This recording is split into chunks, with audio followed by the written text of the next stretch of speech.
Please laugh. How many of you have started manifesting? How many firstly, I'd like to ask all of you, how many of you are actually establishing that feeling connection deep in you? You're able to experience deep oneness, feeling connection happening in you as you are connecting and manifesting power. How many of you are experiencing that?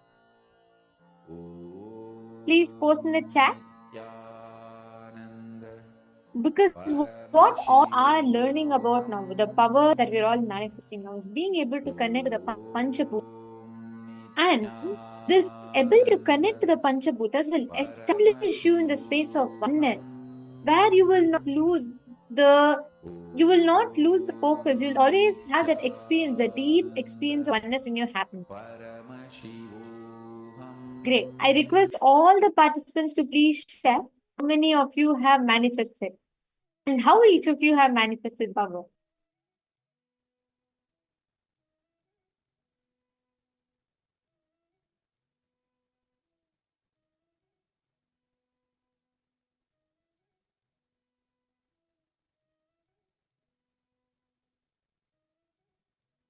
Actually, right now, this very moment, we all can experience that breakthrough. So, now intensely designed to establish ourselves in these powerful cognitions from their dream. Now we are going to be entering into the next, where we are going to be understanding about how you can awaken the DNA. What is this cosmic DNA? And how you can awaken the cosmic DNA in you. This is what we're all going to be listening to and learning about. I'm going to request all of you to please provide a listening as we all enter into the next session where we learn about the cosmic DNA. So listen to the revelation.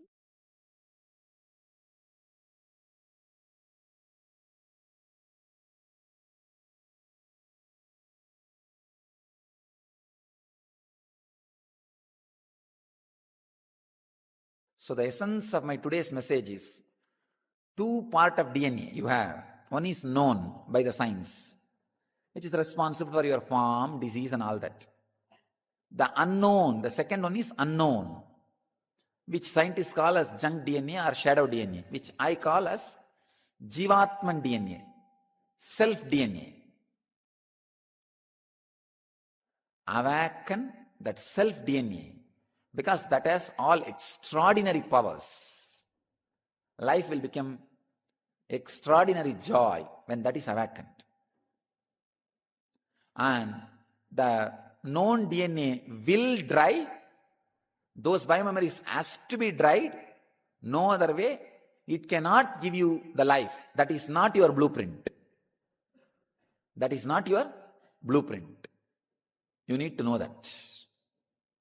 As long as you catch that as a blueprint, life will be struggle. It will be struggle. So catch the macrocosmic DNA, allow that to open up. Life DNA, allow the Jivatman DNA, self DNA to open up. That will lead you to the ultimate. Your body evolved various levels from amoeba to fish, fish to monkey, monkey to man, and still it is evolving. This process is called mutation and natural selection. For example, based on the situation, for your survival need, your body goes through a process called natural selection, and your DNA gets better and better with this natural selection process. Unfortunately, still human beings are not realizing the truth. You are totality of the evolved body and descended consciousness. Please listen. You are totality of evolved body and descended consciousness. You are not just evolved from monkey, just an evolved body. Evolution theory is not wrong, but not complete. Listen to the truth. How the body evolves with the process called mutation and natural selection. That's the words scientists are describing as a reason for our body, our system evolving, and DNA having breakthroughs. Just like evolved body, the descended consciousness have its own process. Descended consciousness has its own process.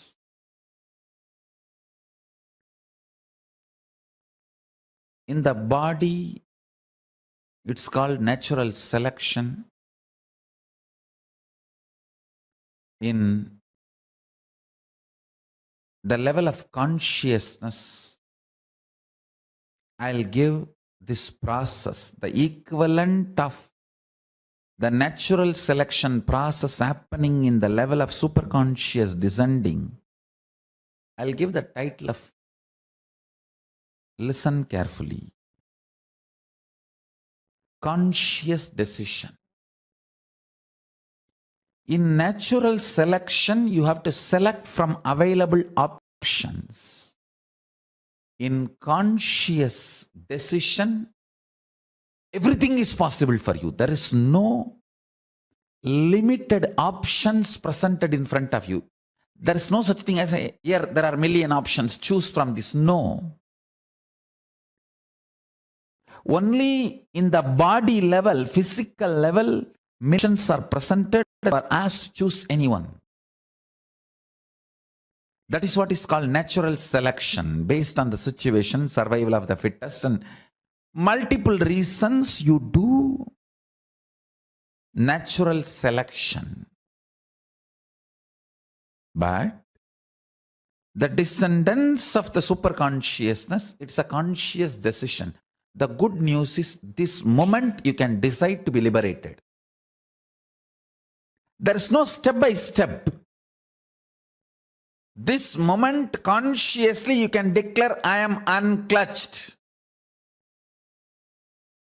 Then the pure superconsciousness will just blast your whole body and DNA and alter it to the level for the superconsciousness, Paramashiva, to manifest his glory. First thing you need to clear, stitch, heal within yourself is through your conscious decision, make even natural selection process as conscious decision. In natural selection process, stop giving cheap options to yourself by becoming vegetarian and by bringing a living Hinduism lifestyle, charya, in your life.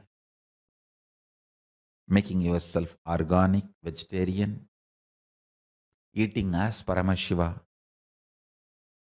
reveals, doing yoga as Paramashiva revealed, connecting with Paramashiva through the kriyas like puja, homa. All these gives right higher level options for your natural selection process. But the conscious decision, if you start practicing, It gives you a real breakthrough. You are not functioning anymore with the natural selection process. You start functioning in conscious decision process. It's not that your DNA gets as a better DNA. It just gets a breakthrough DNA. Paramashiva's DNA. Understand? Whoever experiences that conscious decision in their very core DNA level, they are incarnations. It is possible for you. It is possible for you. Decide. Continuously hold that conscious decision. You are Paramashiva. And tell Paramashiva, Prabhu, Mahadeva, I know you reside in me. I invoke you with all my being. Please open up. Let your conscious decision capacity manifest in my DNA and upgrade myself from the natural selection process to conscious decision process. Listen. You do not need anything more than consciously deciding Paramashiva. He is waiting to manifest in you the moment you decide him. But if you allow this conscious decision process of Paramashiva in you, by invoking him, connecting with him, declaring oneness with him, declaring your integrity and allegiance to Mahadeva, Paramashiva, just the very declaration is enough because he is waiting. With the declaration, he rushes into you, gushes into you. He just opens the floodgates and explodes into you and changes your DNA's natural selection methodology to conscious decision methodology. Understand, when your DNA decides to shift from natural selection to conscious decision, you manifest powers. Because power manifestation is a breakthrough, not growth. So understand, anything which you think not possible, pen down 25 items. Why, you know? Actually, you have 25 heads. In your real sense, Paramashiva. 25 independently intelligent tracks running in your brain is a normal standard for any Hindu DNA. Listen carefully. If you are born Hindu or initiated by me, your DNA is Hindu DNA. Listen, we have proved through multiple scientific researches and documentation. When I initiate you, your very mitochondria cell energy goes up. The deeper layers of your DNA gets awakened. If you want, go and see the scientific studies and researches, observations we have documented. So listen, because when I initiate you, I make your individual self connect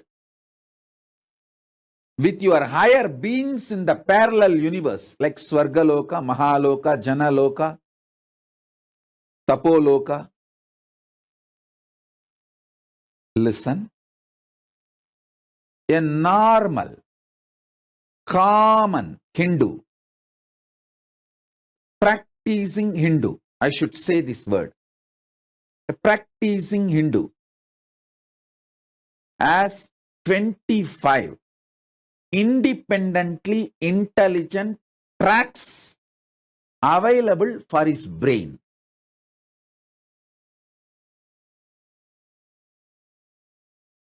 Infusing consciousness into the dead DNA structure was a science available in Indian tradition. In Chennai, Mylapore, there was a Chettiar girl, Pumbavai.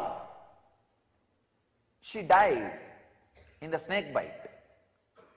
So her remains, relics was preserved by her father in a pot.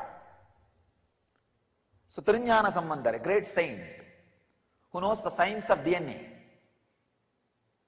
Among the modern day saints, modern day means, sorry, I should not use the word modern day, among the recent day saints, in the Vedic tradition, 1000 years means recent days. The recent day saints, this Jnana Sambandar and Tirunavukkarasar, these two have shown physically the science of DNA in their life, doing miracles. That they showed that they had a power over a DNA structure. He gave life. He infused consciousness into the DNA and liberated her. Because whether you like it or not, want it or not, our biomemories and DNAs are interconnected. Thoroughly interconnected.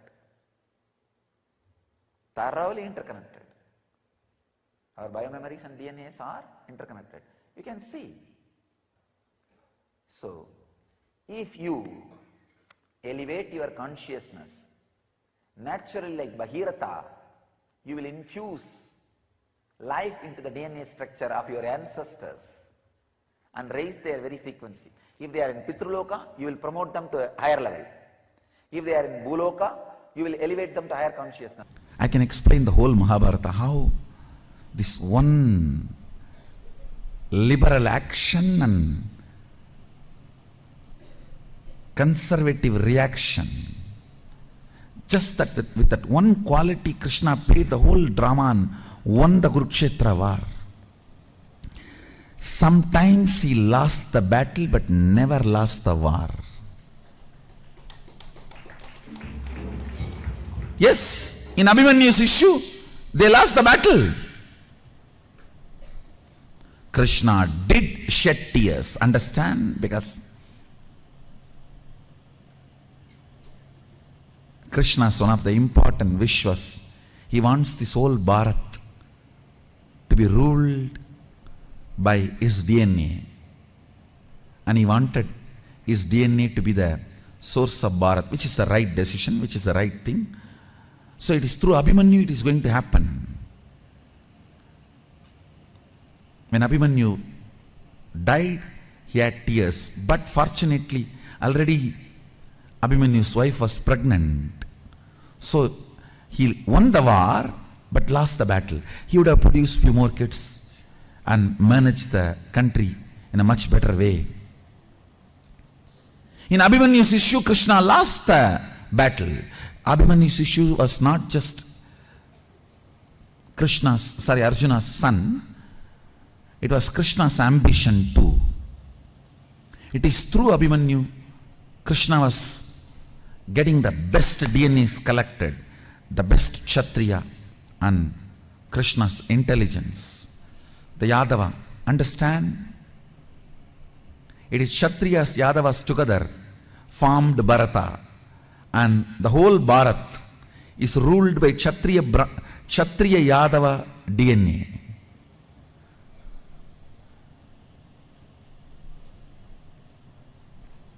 You see the Parikshittu and Dhananjaya and the whole. The original DNA is the perfection is achieved in Parikshittu. That is why I tell you we can never be destroyed. Because Parikshittu has built the tendency even to withstand the Brahmastra. Understand? Bharat can never be killed. Bharat can never be killed because the whole DNA process itself went through the Brahmastra attack. Of course, don't be lazy for that. But I want to tell you the truth, it cannot be killed. Because the DNA itself has gone through the test. If you know Mahabharata, you can understand what I am saying.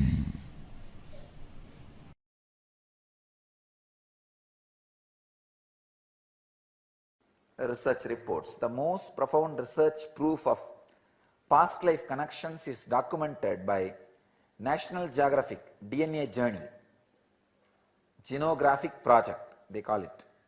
Diba Ilmes, a past life regression therapist, wrote, "One of my clients is a 39-year-old woman, a computer engineer in Turkey. At first meeting, she mentioned that she had an attraction to Russia. Since childhood, she found herself as a woman in Russia. In first past life regression therapy, she sent her DNA samples to Genographic Project to National Geographic. The results show the origin goes to Russia." In DNA, understand.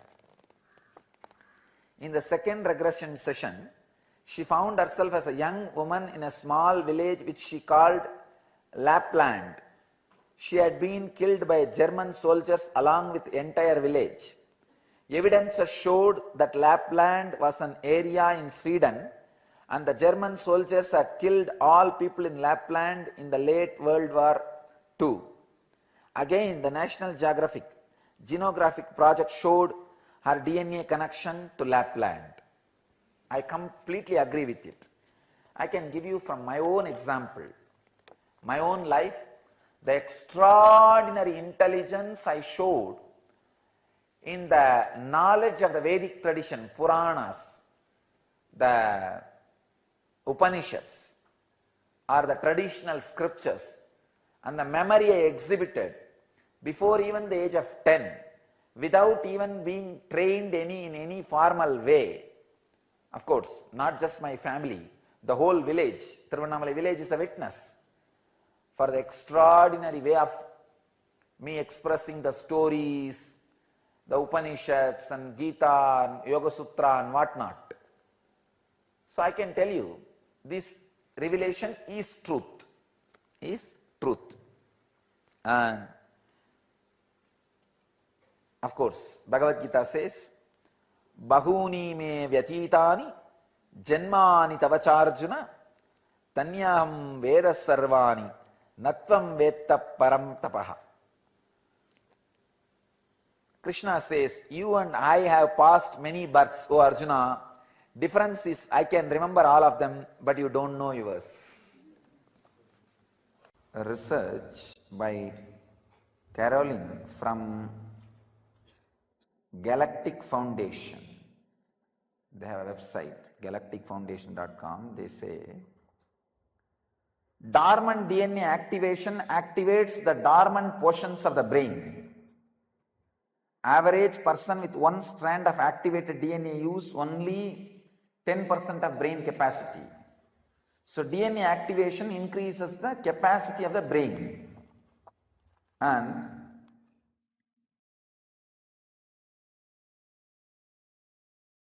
this is one truth, how the activation of DNA, the second strand, third strand, the next strands, activates the capacity of brain.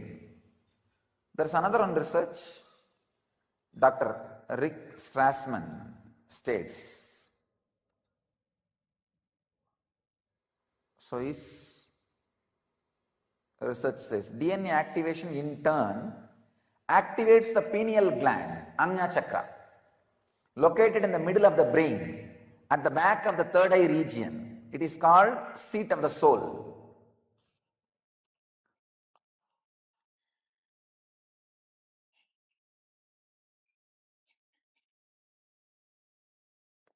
Inside the pineal gland is the master cell, which is the master key to all our functions, from color of our hair to the way we wiggle our feet.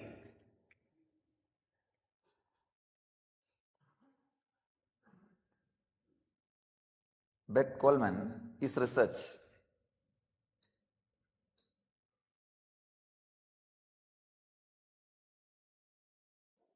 This master cell in the pineal gland has the youth and vitality chromosomes responsible for aging process.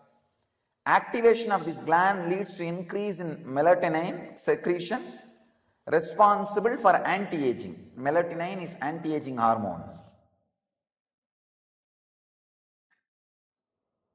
And there is another one research, Wellness Research Foundation. They say telomere is a portion of DNA that governs an aging process. Each time when a cell divides through the course of evolution, a small portion of this telomere is not copied to the other cells, making them shorter and shorter over time. This is the cause for aging. Aging is defined as per the science. I'll define aging as per the consciousness. I'll add my own experience on this line. There is another one beautiful research conclusion by Philip D. Minton and Mr. Alciad. He says, telomerase is an immortality enzyme that controls aging process by rebuilding the telomerase. But gene controlling this telomerase is switched off. Activation of telomerase enzyme leads to anti-aging. So these are some of the Shastra Pramanas, means the Pramanas from the ancient rishis or modern rishis. Now I will add Atma Pramana, my experience, to what it is. So it can be a Apta Pramana for you.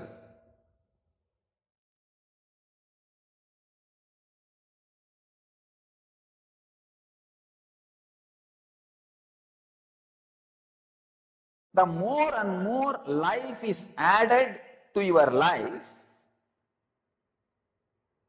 more strands of DNA is awakened. There are two things. When you are deeper, more strands of DNA are awakened, you will have a complete freedom to live or not to live. Understand? I am not all for living long. I am all for you having freedom to live long or not to live long. When the deeper strands of DNA, more strands of DNA is awakened, you will have, first thing, depth in life. Second, freedom about length in life. So awakening the next strands of DNA directly leads you to awareness. The intense awareness directly leads you to the awakening of deeper strands of DNA. But it's a vicious circle. Understand? It's a vicious circle.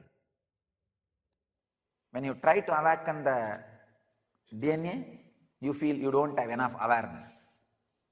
If you try to have enough awareness, you feel enough strands of DNA is not awakened. How to break the vicious circle? That is where the role of the master's play comes in. That is where the master's role comes in. Transmission of lamp is needed. Person whose all strands of DNA is awakened can easily, physically transmit and awaken your next level strands of DNAs, second, third, fourth, fifth. If only one strand of your DNA is awakened, you can easily awaken at least next 5. If already 3 is awakened in you, you can easily activate next 10. Sorry, totally 12. Next 9. You can activate the whole thing. So pushing you to the next level happens by initiation. That is what exactly I am doing in Inner Awakening. Taking you step by step. First, removing all the fear engrams. Then, greed engrams. Then, deeper engrams related to matter. Removing the mud in which you are stuck. And through initiation, awakening all strands of DNA. So that you can have wisdom and anti-aging. So process with the master, Upanishad, process with the master is the only way for growing younger and growing in wisdom. The inner awakening will awaken the DNA. I think I can name it as DNA awakening. Inner DNA awakening. Inner awakening leads to DNA awakening.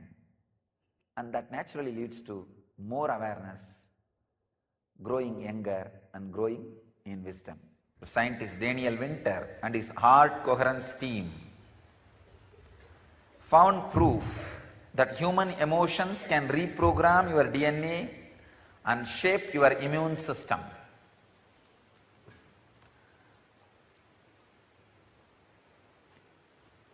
The whole NSP is proved just this one statement, through this one statement. NSP is all about reprogramming your human emotions, removing your fear, removing your useless, tiring desires. This truth says your human emotions can reprogram your DNA and shape your immune system. When these emotions are removed, the unnecessary emotions and samskaras are removed, your DNA is reprogrammed. Immediately your immune system also gets shaped. That is why people walk out of chronic diseases, deadly diseases, incurable long-term diseases, the disease which needs long-term drugs and therapies. Even from those diseases, people just like that walk out. Why? I've seen thousands of people walking out of cancer in NSPs. Just 4 days. At least few thousands I have seen walking out of cancer.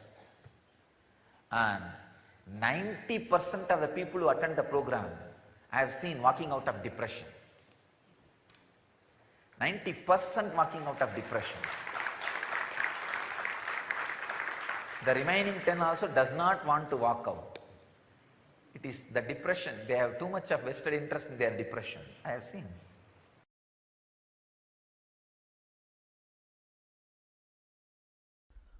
Almost all spiritual traditions stops with awakening the non-mechanical parts of your brain. That's all.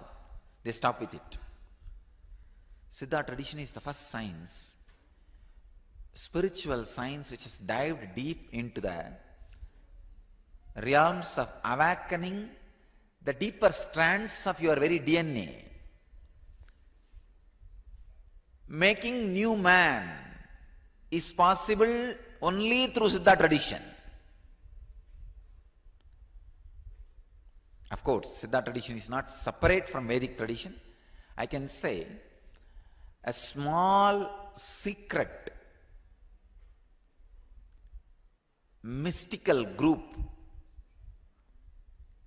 which was doing higher parts of research and development in Vedic tradition can be called as Siddha tradition. Nobody has done so much work, so much of research and development. Nobody has revealed so much in the line of awakening the deeper strands of your DNA. Siddha tradition works with such powerful process. Straight away, they work with death to awaken your deeper strands of DNA. Always decide for life.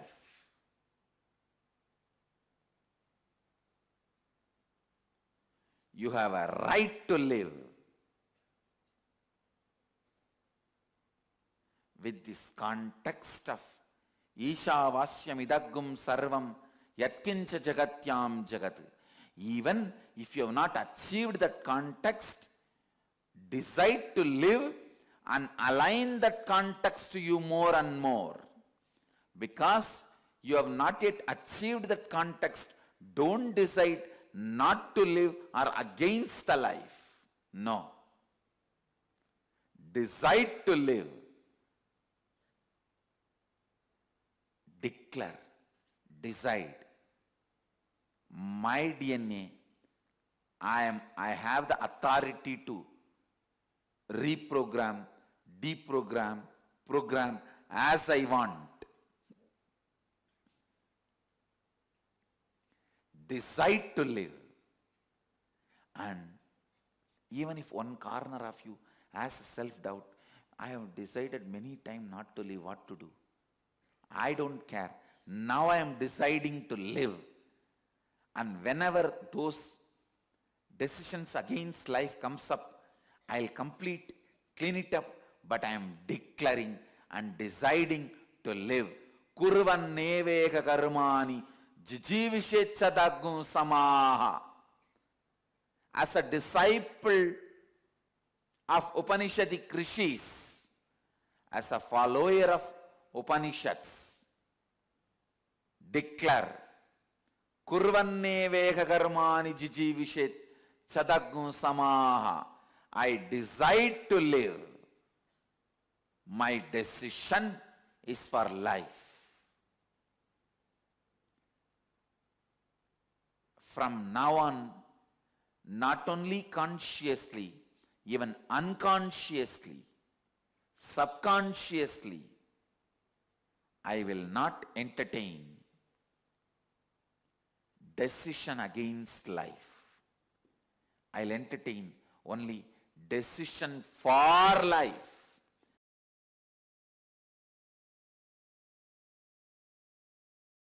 Even 1 year or 2 years, the kids who practice this yoga systematically, properly, their very DNA structure changes to Mahasadashiva's DNA.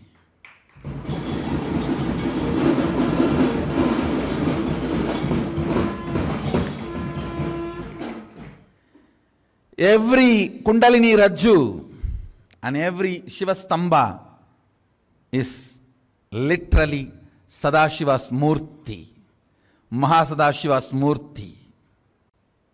Through yoga, literally, your DNA can be altered to Mahasadashiva's DNA. Peace alters the very DNA structure, genetic structure, the core Anu Mahat structure. Understand? Nothing can be compared to unclutching. Spend more and more time, energy in unclutching. It will never be wasted.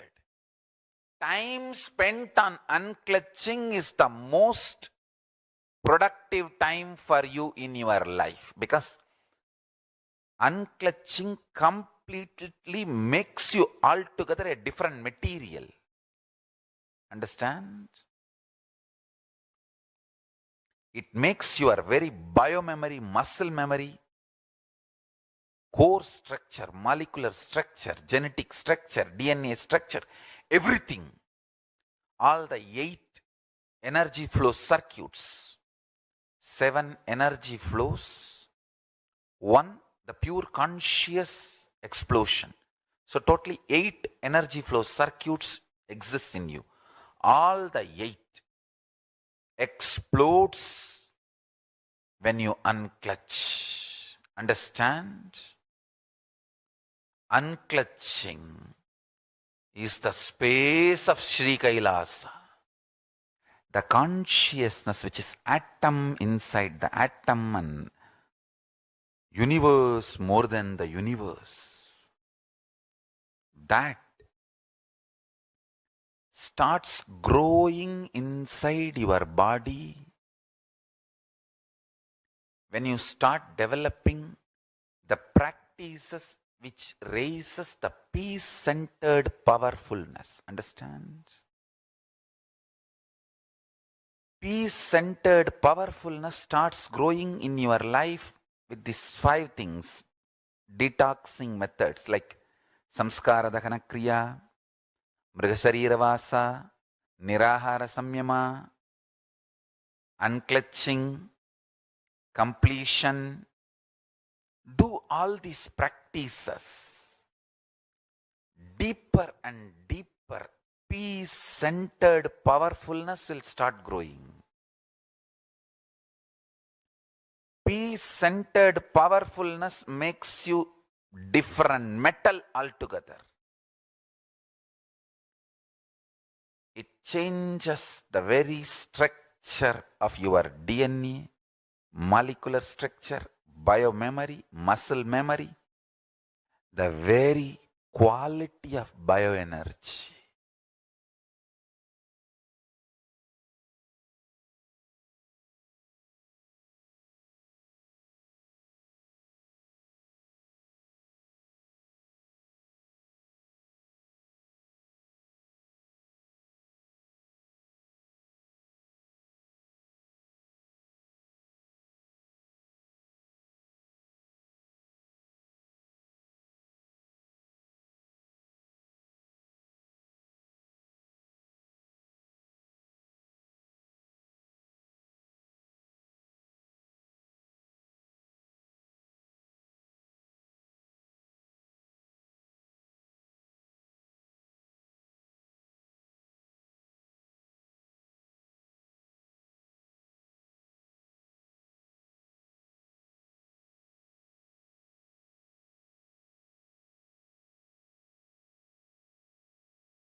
Swamiji revealed to all of us about how your DNA has access. It stores so much of your memories, possibilities, and potential.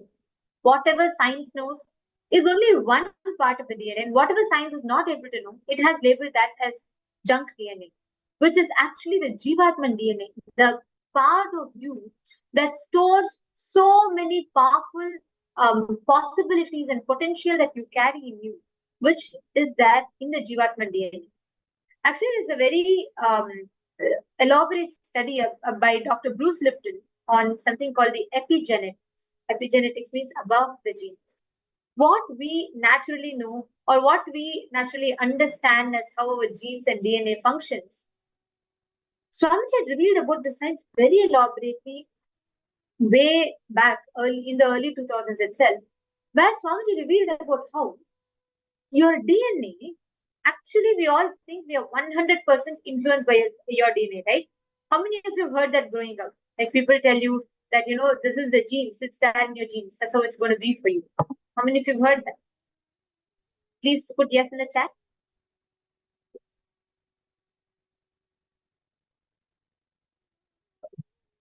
We all know how in different aspects we think it's the genes, the genetics that influence us, whether it is diseases or transgenerational trauma, as we call it. All of these is that the patterns, the incompletions carried from generations, we think has the influence like power to affect us. But this epigenetic science very beautifully tells how your conscious decision can influence and alter your DNA. This is exactly what we see in our Hindu scriptures, and this is the science exactly what Swamiji also reveals. Your conscious decision, your powerful decision is enough, strong enough to influence your genes, the genetics, the way you think and process, and it can restructure, reformat your very DNA structure. Your DNA is one of the most core components for you, and your DNA is the closest matter to your consciousness. This DNA of yours can store phenomenal knowledge that can be retrieved back. There's a very, very powerful line. One of my most favorite quotes from Swamiji. I know I keep telling this often, there are so many favorite quotes, but this is one of another beautiful quotes, powerful cognitions that Swamiji said, where we all, when we were all, the Hindu kingdoms were invaded, right? The invaders wrote their history with our blood, but our ancestors wrote our history in our very DNA. That is why extraordinary sciences, Avadani tradition, so many unique sciences are still stored in our DNA. The invaders, the people who invaded us, they wrote their histories with our blood, with our ancestors' blood, by killing them. But our Hindus, the rishis, enlightened masters, they wrote the history in our very DNA, storing the extraordinary sciences in our DNA. This method to awaken the DNA, like right from the child's young age, at the age of 7, in Hinduism, the child receives Gayatri Diksha, Upanayana, where they wear the sacred thread, which has 12 strands, which represents the strands of the DNA. And they are trained to chant the Gayatri mantra, do the Sandhya Vandanam, everything, which literally prepares their DNA and starts actually manifesting, exploring their various different like possibilities and powers. And for each of us, when we are getting the initiation, when we receive the initiation, we are starting to manifest these possibilities that are stored in our very DNA. How many of you are catching this? How many of you are understanding this?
is the reason why today's initiation is very, very important.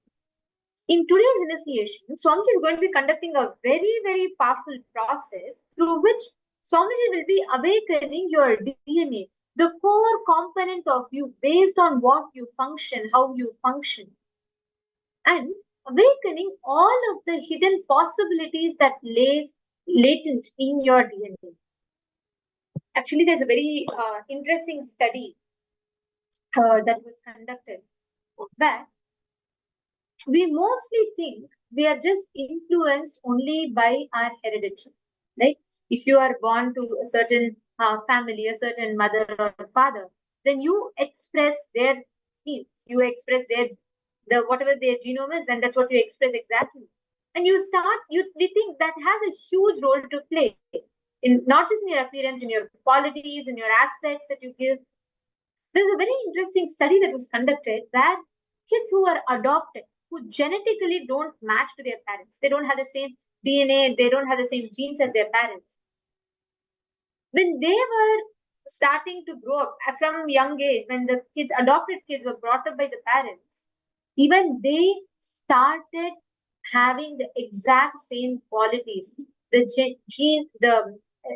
started responding, having the exact same qualities, including the features aligning to that of their parents.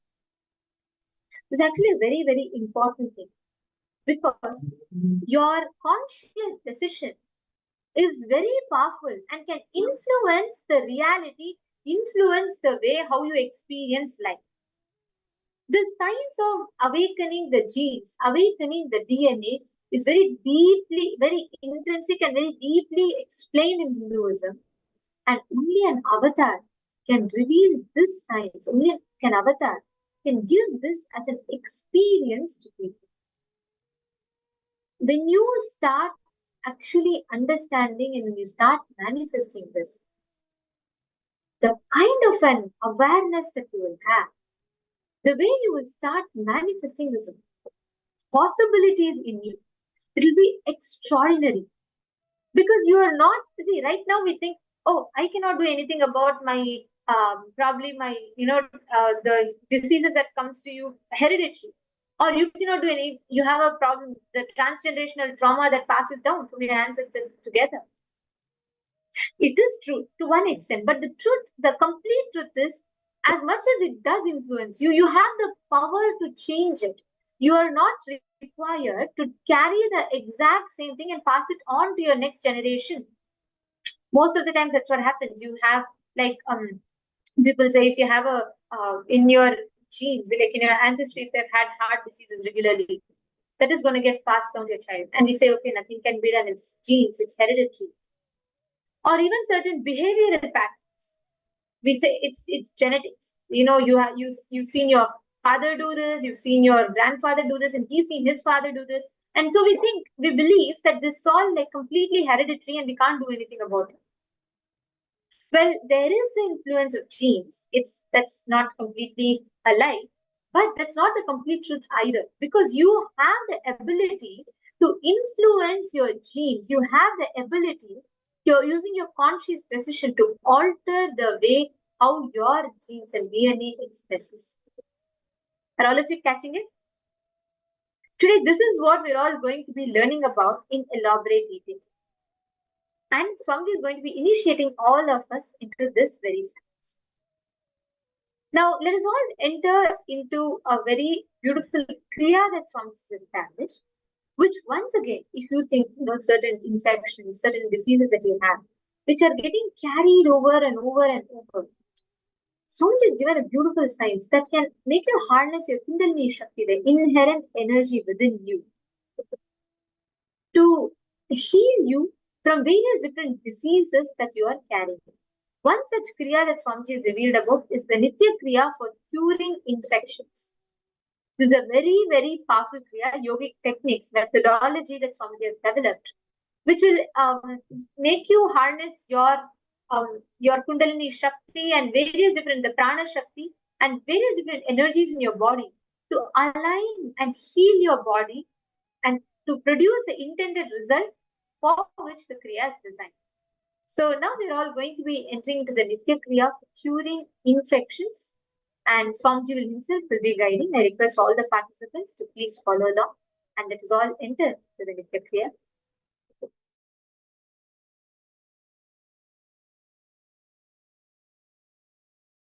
First step in Garudasana. Please understand, it's a very powerful Kriya. Go for Garudasana. The instruction is stand straight on the ground, balance yourself and place your left foot on the root of the left thigh. Bend a little with the right knee. I don't know how many of you guys will be able to stand. You can hold the wall. You can hold the wall. Only with this, the circuit for curing the body, circuit for healing the body, awakening the Kundalini happens. Yes. Garudasana.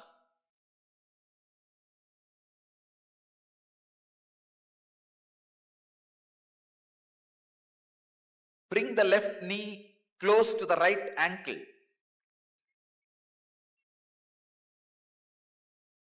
In this Garudasana, please, you can hold the wall. Nothing wrong. You can have the support. Hold the wall or a chair or anything, not the other person. Now start the Plavini Kumbhaka. Plavini Kumbhaka means put your chin on the chest and hold the breath judiciously as long as you can. Do this 21 times.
Now the next step.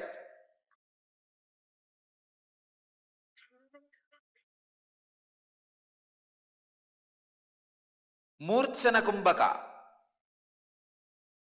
Inhale the retained breath by performing Jalandhara, means inhale completely, contract your throat and rest the chin on the chest, hold the breath.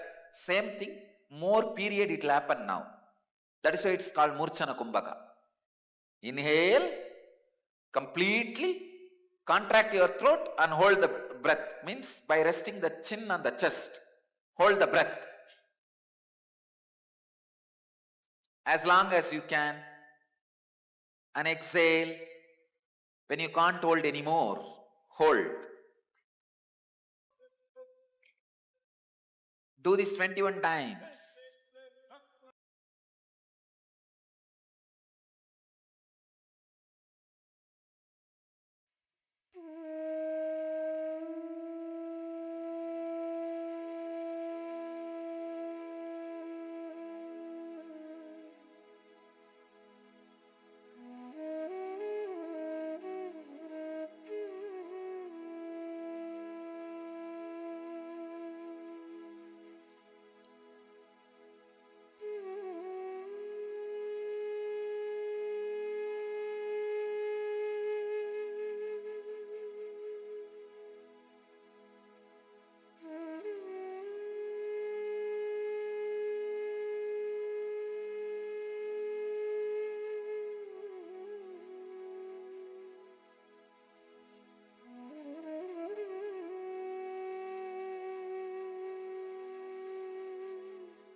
Next step.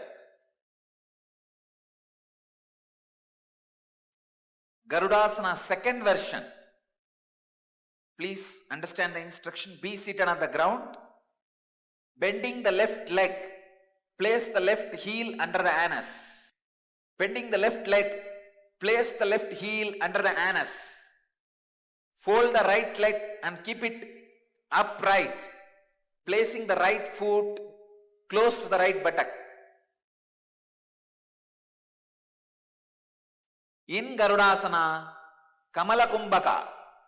Kamala Kumbhaka means inhale through the right nostril, retain the breath judiciously as long as you can. Exhale through the left nostril.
Inhale through the left nostril, hold the breath.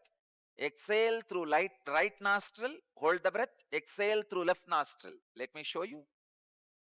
Inhale through first inhale through right nostril, hold the breath. Inhale through left, hold the breath. Then exhale through right and hold the breath. Exhale through left. Do this 21 times.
Next step, just sit silently for few minutes with restful awareness.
See, Paramashiva's ferociousness is represented by the Kalabhairava.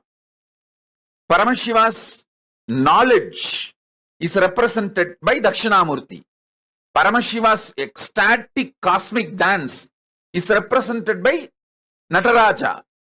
So Paramashiva's various energies are represented by various forms. I am in such a state now. I am going to make too many important revelations. The multi-dimensional logic of the cosmos I will reveal.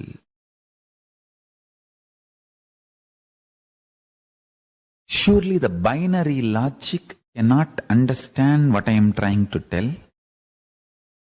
Binary logic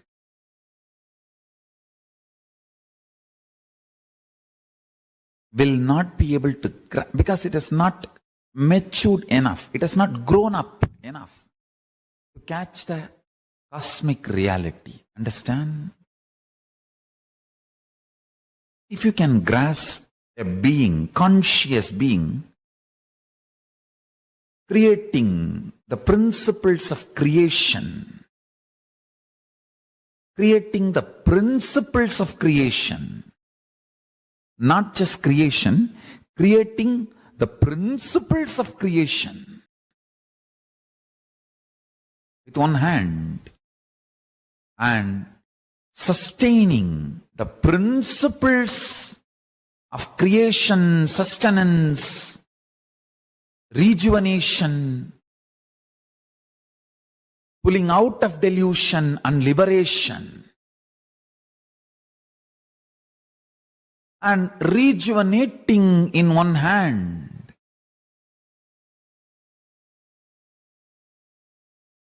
The principles of creation, principles of sustenance, and principles of rejuvenation, and principles of pulling out of delusion, and principles of liberation.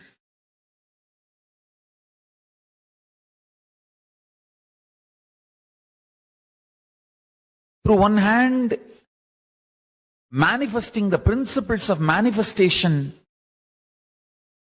manifesting the principles of sustenance, principles of rejuvenation, principles of pulling out of delusion, and principles of liberation. Through the other hand, sustaining, not just sustaining what is created, sustaining principles of creation and principles of sustenance. The other hand, not just destroying or rejuvenating even the principles of rejuvenation. And through the thrown up leg, liberating, and the leg which is pressing the demon, Muyalaka, pulling beings out of delusion. Not just pulling beings alone out of delusion, pulling even the principle of creation, maintenance out of delusion. And with the leg which is thrown up in the air, giving liberation not just to the beings, even to the principle of creation, maintenance, rejuvenation.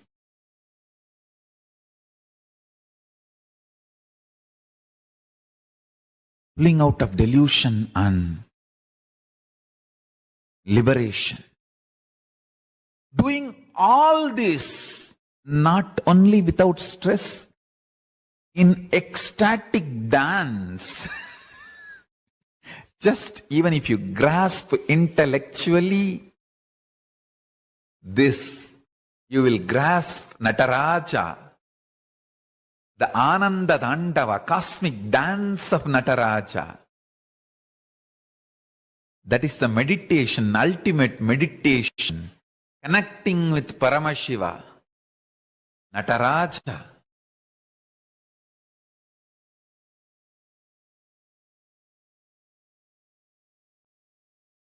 Paramashiva, when he was dancing, suddenly one anklet falls, but he is not stopping the dance. He doesn't feel stuck. He doesn't bother about the so-called perfection. Understand? He is an absolute perfectionist. But when he is dancing, perfectionism does not stop his action. Perfectionism does not put him in inaction. If you lived around me, you will know exactly the meaning of this word. I am an absolute perfectionist, but my perfectionism will never stop me starting my projects, starting my work. I will not even miss putting the jewelry on the throne, but when I started this whole Sri Kailasa project, I did not even have my own land. People who live around me, they know how perfectionist I am, but my perfectionism never stops me starting new projects or venturing into projects. He continues to dance, and Adisesha rushes and ties himself and makes himself as an anklet, and Paramashiva continues to dance. This is the key. Perfectionism, which does not make you stop or feel stuck and capped, is the liberating principlic action. Understand? You cannot see more perfect than Paramashiva's Ananda Tandava. But when his anklet falls, he doesn't wait. He continues. In your life, either you give up perfectionism or you give up beginning, initiating, continuously moving. In these two, you give up any one. That is what is delusion. Listen, feeling stuck is the only sin in the life. Cosmos does not feel stuck just because of its nature of not feeling stuck. It manifests the space of perfectionism. Understand? Listen to what I am talking intensely. Intense action. Start 10 projects. If you are stuck, feeling stuck in one project, go on be doing other 9. By the time you're pushing the other 9, this feeling stuck will dissolve. Understand, there is no such thing as stuck in reality. It is always only feeling stuck. Eschatology does not exist in Paramashiva Jnana. Everything is ontology. There is no end. Understand that. There is no end. Paramashiva Tandava of cosmos.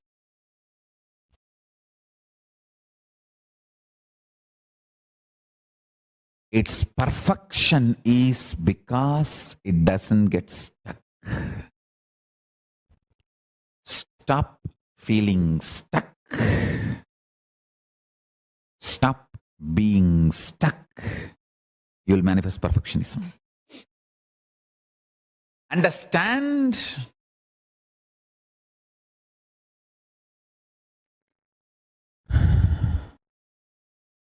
Don't give up on perfectionism,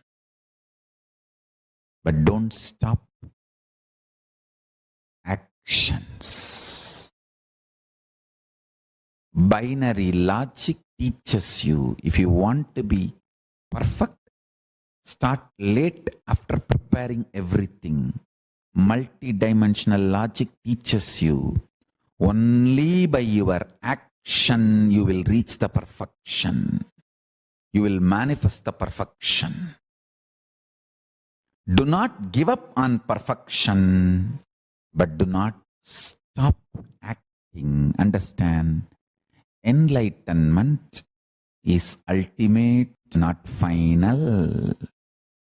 It is constant happening.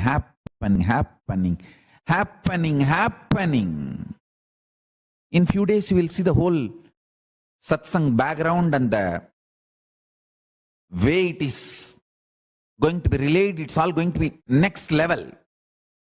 The whole background, LED screen, or the high definition, or the volume quality, or the different mics, all that thing set. It's going to be next level. But I don't wait for all that to get set and then start the satsang. Then I'll never be able to start. I know the great Shiva Bhuta Ganas work around me.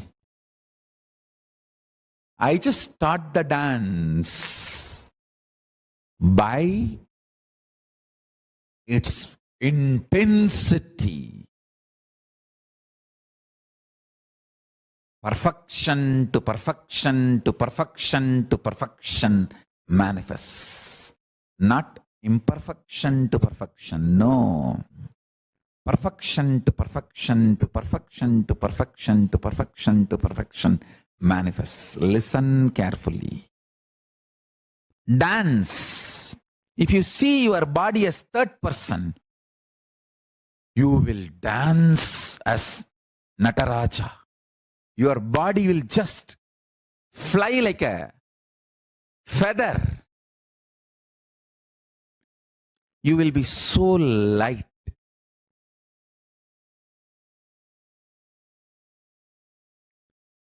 If you can jump 50% of your height, you will be able to see your body as second person. Only if you can see your body as third person, you can jump full height of you. If you are 6 feet and you can jump 6 feet during the dance, you have mastered the art of seeing yourself as third person.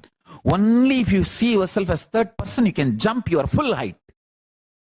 A Rudraganya will be ordained as Rudraganya during Meenakshi's time only if she can jump like a feather or full height and land on the floor like a feather. And there cannot be any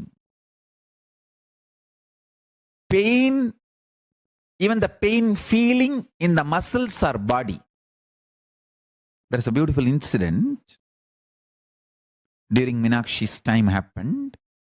2 Rudraganyas of Paramashiva had little feeling that who is the best dancer.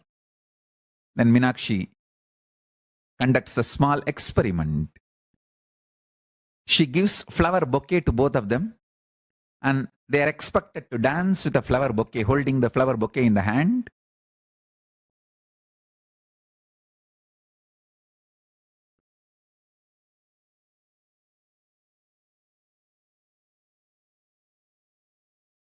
They danced.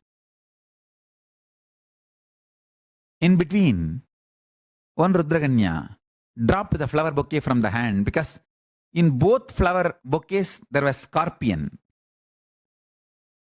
If you hold the flower bouquet lightly during all your moments, scorpion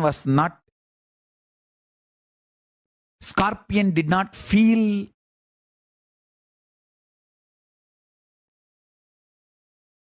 any pressure or suffocation. So the Rudraganya was mastered the science of seeing the body as third person. She held the flower bouquet so graceful that scorpion did not even feel that somebody is holding. So it did not get agitated. It was relaxed, resting.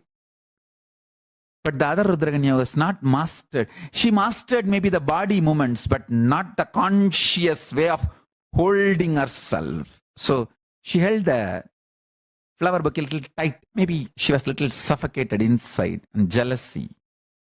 Jealousy suffocates you, and comparison suffocates you. She held the flower bouquet a little tight, and the scorpion bit her. She dropped it, and naturally she has to learn more powerful cognitions. If you see your body as third person, you will jump full height and land like a feather, and again you will dance. No pain, no fear of pain. You'll be just beautiful feather. Understand, whether you want to excel in rope yoga or Kundalini Rajju or Shivastamba, this is fundamental need. Seeing your body as third person. Life is cosmic dance. Life is cosmic dance.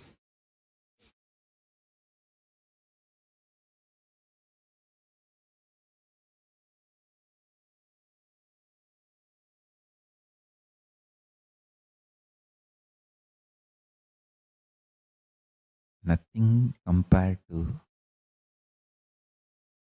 the beauty of cosmic dance, the highest, most powerful principle or most powerful manifestation of Paramashiva is Nataraja.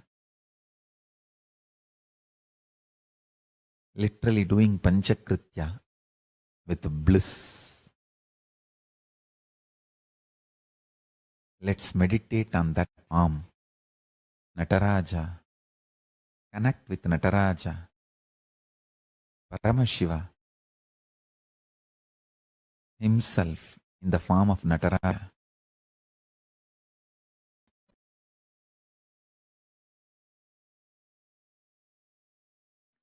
Productivity of life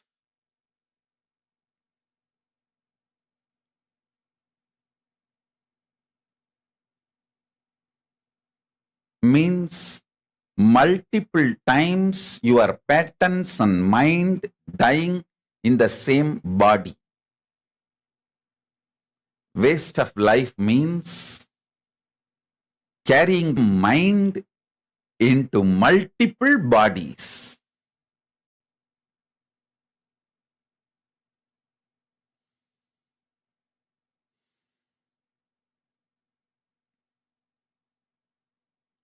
Listen.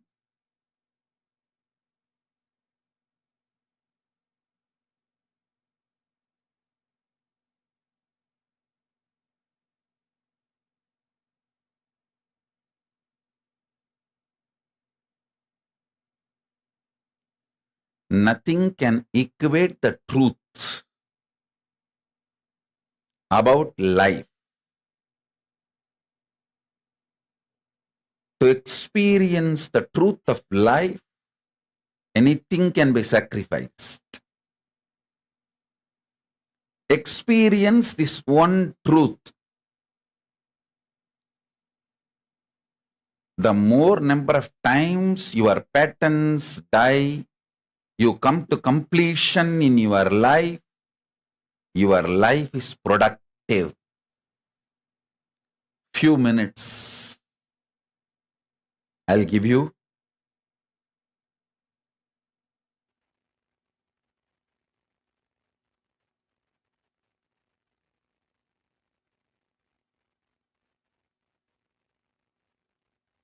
Take few minutes to pen down all the incompletions right now you remember about you and life. I'll use my powers, manifest Paramashiva from my being into all your being.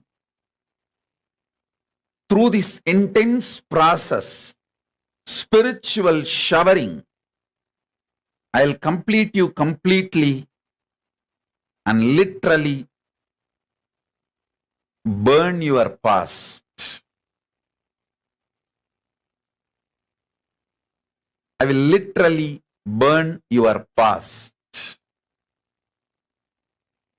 Once I burn your past, I'll take you into Paramashivoham. Sit with your eyes closed. Take a paper and pen. Write with your eyes closed. Because with your eyes closed, you can remember well and go on be writing.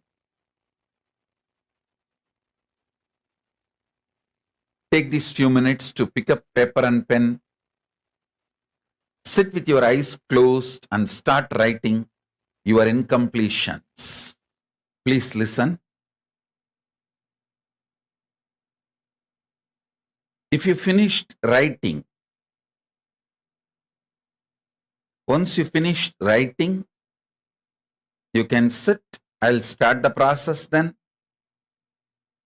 But while you are writing, keep your eyes closed. If you finished writing, you can keep your eyes open. If not, keep your eyes closed. There are some people asking, what is incompletion? Everything you feel as a problem in your life is incompletion, right? If people are not listening to you as you want, if things are not going as you want, if the country law is supporting you as you want, whatever you feel as a problem in your life, whether headache or hair fall, or brain itself is falling due to the stress, everything is incompletion. Pen down.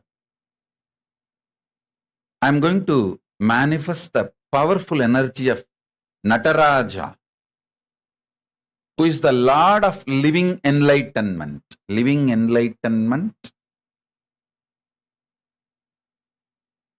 is today's session. Today's session is I am living enlightenment.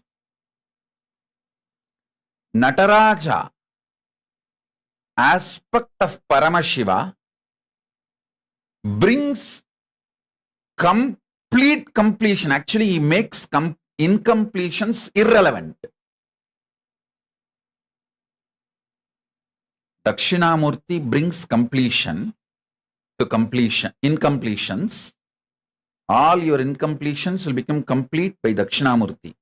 But Nataraja, he just makes your incompletions irrelevant. So listen. Listen carefully, intensely.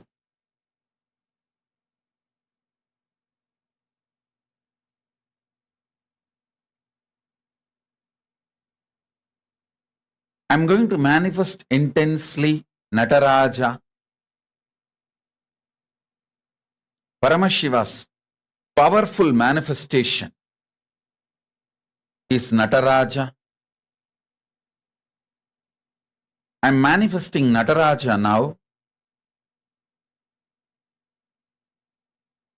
Sit. So whoever wants to experience it, listen. Just listen to this one truth. Paramashiva himself doing this cosmic dance now.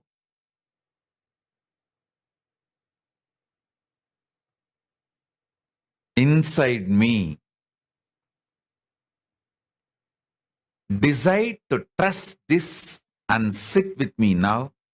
You will see his cosmic bliss dance not only inside me, inside you. Inside my Chidambara. Chidambara means Chidagasa, heart center. where this Nataraja is dancing. In my Chidambara is dancing.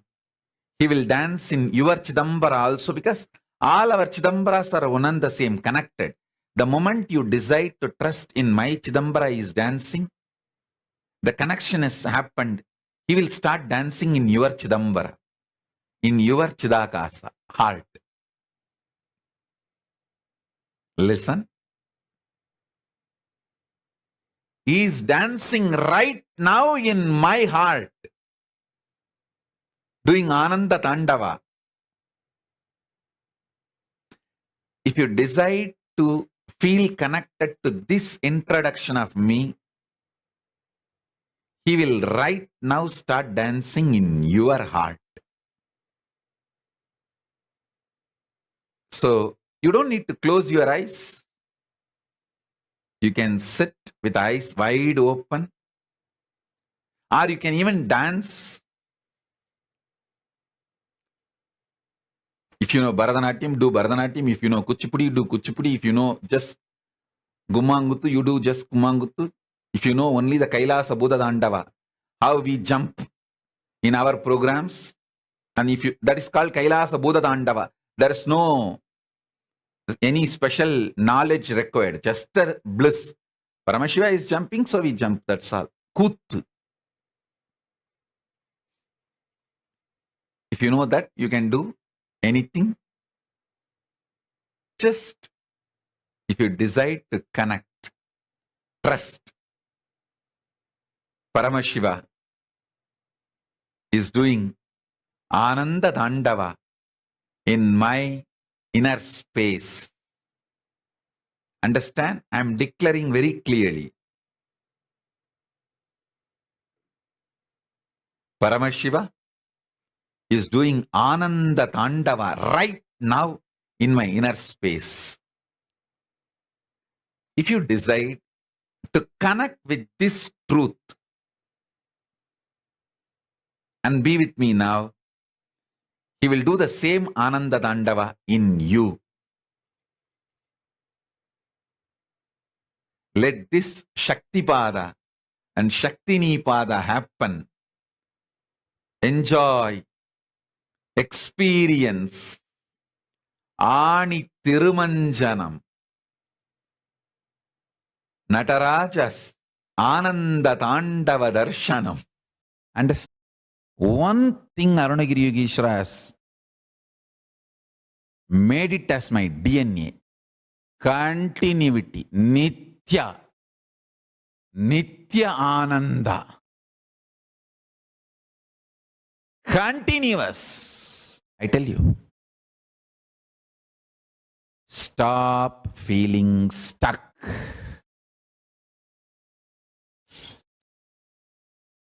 Stuck.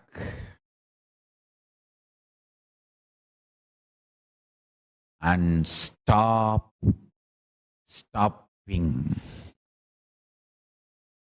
Stop only stopping. As long as you don't stop, feeling stuck is only feeling stuck. If you stop, you will be stuck.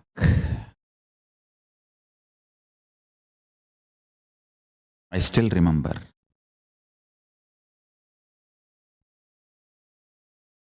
when I used to go to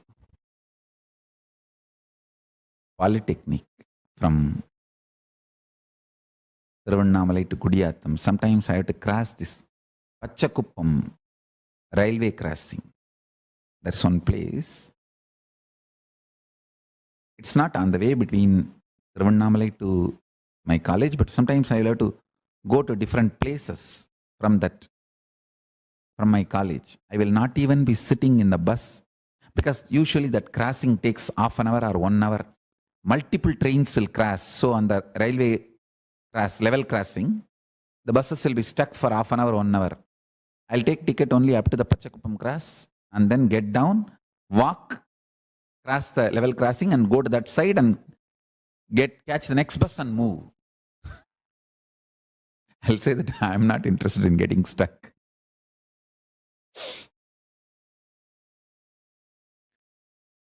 I'm ready to walk. You have to walk 10 minutes from level cross to the bus stand. I'll say that is okay, perfectly all right. Instead of wasting 1 hour, 10 minutes walk, I'll catch the next bus and ultimately I'll reach the place more than 1 hour earlier.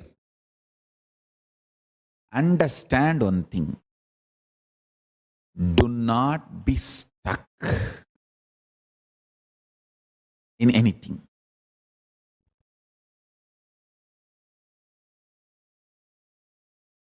Nothing is a bad decision in your life other than being stuck. Being stuck is only delusion, only trobhava, only negativity.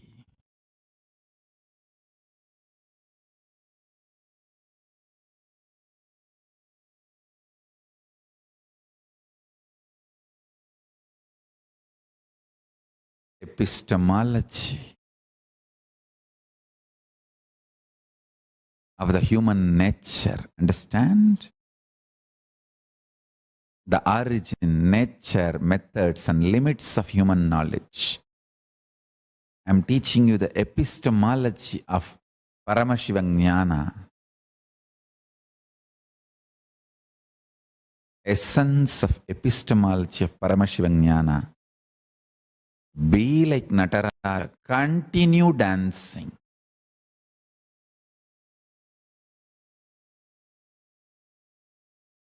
Continue dancing. Continue dancing. Be Nitya, eternal.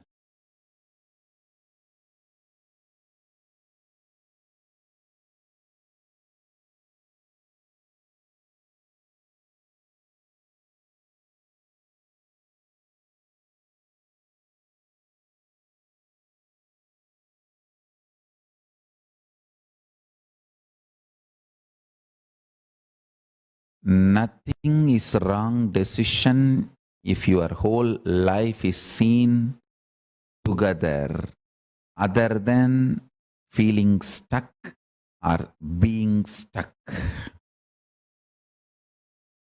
Nothing is wrong decision. As long as you are flowing, flowing, flowing, flowing, flowing.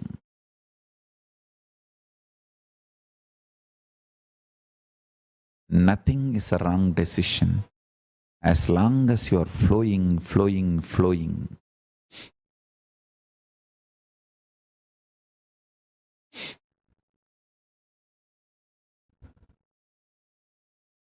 That is the beauty of life.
One of the most invaluable powerful cognition you can learn in life is the Mukti Tattva of Nataraja. What Swamiji revealed here? Never feeling stuck. Feeling stuck is the only sin in life. You can have any number of failures. You can have any number of success. You can have any number of good, bad, right and wrong happen to you. But you giving up because you feel stuck is the only sin in life. What was each of your favorite today's session? Can I request each of you to please Ma Prema and Ma Pushkara, Ma Yoganandarupini, Ma Pratingira. Can I request every one of you to please first? What was your favorite powerful cognition from what Swamiji revealed now? It is such a phenomenal powerful cognition where you actually understand how you feeling stuck is only sin can happen to your life. You can have any number of things that call your struggles, your success, your faith and whatnot. But if you give up cause you feel stuck, many times we all do this. All run behind perfection. We wait for the perfection to happen. Then we'll decide to do something. Or you look for continuity and you forget about the perfection. Both are wrong. Swami very beautifully revealed in this session how the only truth, the only thing you need to seek for in life, the only place where you should never miss in life is not feeling stuck. Go on doing.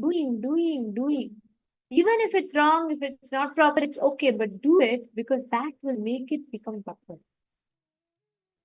Not dropping the activity, responsibility, in the name of perfection.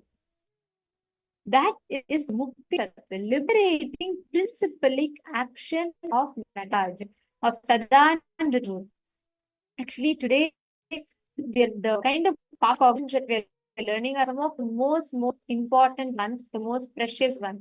Because here we are actually understanding about what is this Mukti Tattva of Nataraja? How do you establish yourself in that space? Now, in this session, one important powerful cognition that Swamiji revealed is how you constantly run behind perfectionism. But perfectionism which does not make you stop or feel stuck or handicapped, that is a liberating principle action. If a perfection making you get stuck, and then you are not perfectionism. That your perfectionism, like Swamiji, everything that Swamiji does is perfectionism.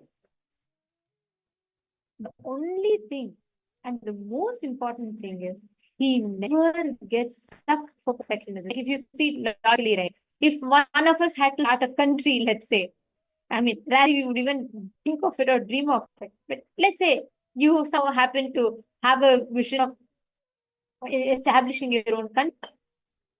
You would wait for a proper team to come. You would wait for proper funding to happen. You would wait for proper knowledge. You would wait for everything to become perfect, and then you will start. Would have never happened if that was our approach. Single-handed Swamiji sir, and in fact, Swamiji tells his satsang that Swamiji gave, the number of participants were 2.5 because there were 3 people who were listening, third meeting. He never waited for perfection. He didn't say, let me have proper setting, let me have a proper mic, proper camera, let me have a proper set of people. No, he just did it. That is the Mukti Tattva, that's liberating principalic action. It is because of that that we all have Kaila, we all have this entire nation that Swamiji has established. Actually look in how you're feeling stuck, and that feeling stuck is the only sin in your life. How many times in your life do you procrastinate, postpone things because you're feeling stuck there? Look in and pen down.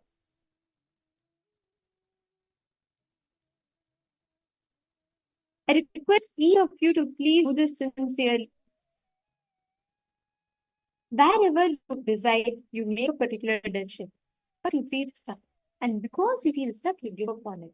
Like, for example, you want to start a business. Like, oh no, first let me gather enough funds and I want to, raise my round capital investment, or I need to find partners, or I need to find proper customers. I need to, different things. And then you say, let everything happen, then they will start.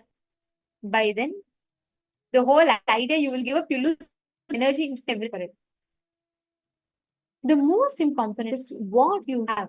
Very beautifully somebody tell for all Kailasavasi. As you row the boat, build a ship. As you keep working towards your goal, towards what you want, intention, you can achieve that perfectionism, but don't feel stuck for perfectionism. Only when you start doing, you start taking action steps, you will manifest that liberating symbolic action. So I'm going to request all of you to write this down. Write down all the areas in your life where you feel stuck. And because you feel stuck, you're not able to take a next step or action.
you're finishing the first step. Now, in all the areas written down, where feeling stuck, where there are so many incompletions that are popping. Feel like there are some valid problems that you have because of which you're not able to progress, and there are some obstacles that you have. Once written down all of them, write it down thoroughly. Don't filter out. Don't try to logically ask something. You just write down every issue that facing where you're feeling stuck. You're not able to do things. You feel stuck. You feel that you're suffocated. You feel you're stuck. And sometimes there are situations in life where you'll be trying really hard for something. You're also working, and that doesn't move at all. You feel like almost 10 months you've spent project, and it's not just getting anywhere. You keep trying. It just doesn't move. You are feeling very frustrated, and you end up losing that complete inspiration that you have for that project. That these type of situations that happen. Listen very carefully. I request all of you to listen to this and analyze honestly with this. Whatever you've written down now, go back and analyze how many ways, due to these incompletions, you stopped taking actions and moving ahead. Like, for example, you will, let's say you got an, you have to really sell your debts. So you got an amazing business idea and you want to start and you're very sure it'll be hot. And you just got idea for business and you started thinking of it and you started thinking how you need to organize your teams, how you organize the funding for it, how you need to do the customer acquisition. You'll have to do all of this. You think about it so much and you feel, oh, God, I need to spend so much time for it. Already not having enough time. Maybe I'll never be able to. It is going to be very difficult and I will never be able to. In 2 minutes of you getting the idea, you close the idea, it's not going to be possible to you. How many times, whenever you build these type of thoughts, it has actually stopped you from taking action? Can I request every one of you to analyze and look in, please? How many of you are catching what I'm saying? How many of you are understanding and looking at it? Can I request all of you to please in the chat?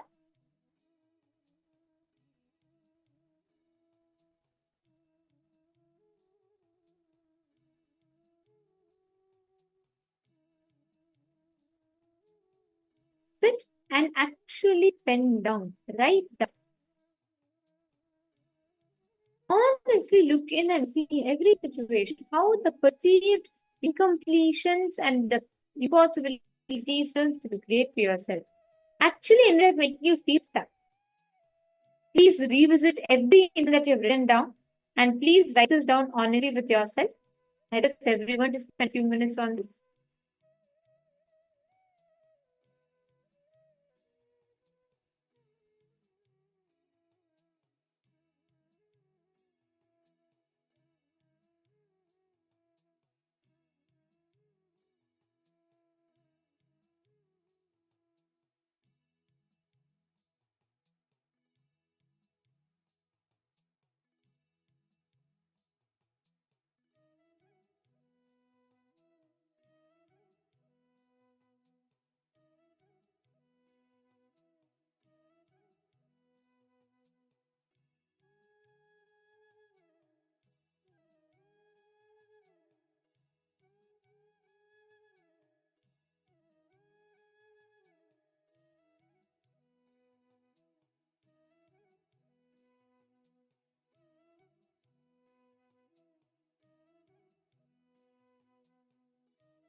Please relax. Now, once you have finished the second step of the process, let's enter into the third step of this exercise. Listen very carefully.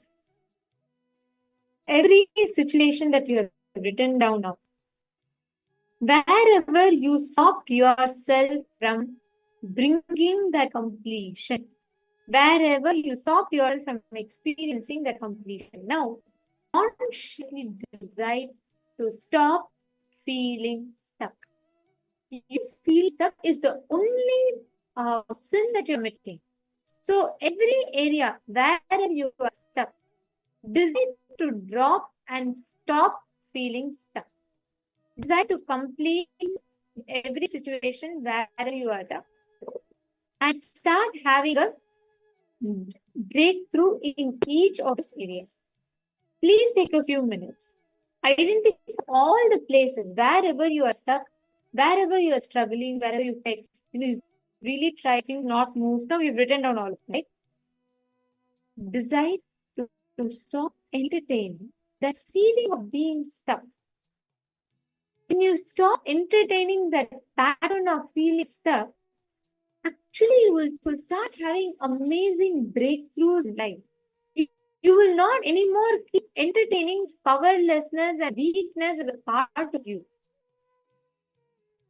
Now, in this same space, I'm going to request all the participants, we're all going to be manifesting power. We're all learning today to connect different elements of the Panchabhutas and manifesting the power, right? Now, we're going to be manifesting the power to connect to the water element. Lily, you're going to use the water can actually listen to your thoughts, absorb and respond to your thoughts, the space that you are in. Right now, what you're going to do is consciously catch yourself whenever that feelings pattern comes in your brain. For example, as soon as you sit for manifestation, the first that comes in you, oh, I have not manifested, I've sat already for 5 minutes, so it's not happening perfectly the way I want. That's all, you give up. No. When that thought comes in, catch yourself. Sit down, consciously bring the space of completion within. When I say completion, what I mean is drop all your negotiations, all your convincings and dialogues that you have with yourself internally, and establish yourself in that space of absolute thoughtlessness. I mean, bring inner peace, Parashanti. Don't entertain, don't try to rationalize, analyze. Even if you're having some 50 thoughts running ahead, just watch it like how you watch a movie. Be unclutched about it. Don't attach yourself personally to those thoughts. Connect deeply with someone. Bring a cup of water, right? And what you're going to do is you're going to going to keep a eraser or any object that floats on the water, drop it in the water. And what you're going to do now is you're going to manifest this power, being able to use the water element to raise the object. And you're going to be manifest the ability to make the object float the water. Ready? Should you all start? Connect deeply to somebody.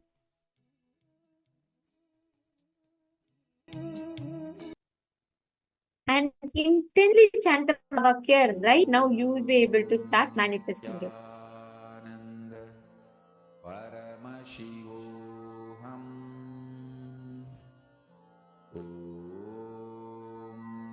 Nityananda Paramashivoham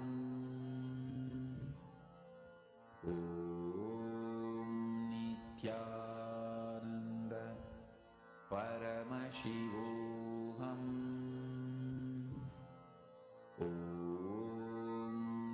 Nityananda Paramashivoham Nityananda Paramashivoham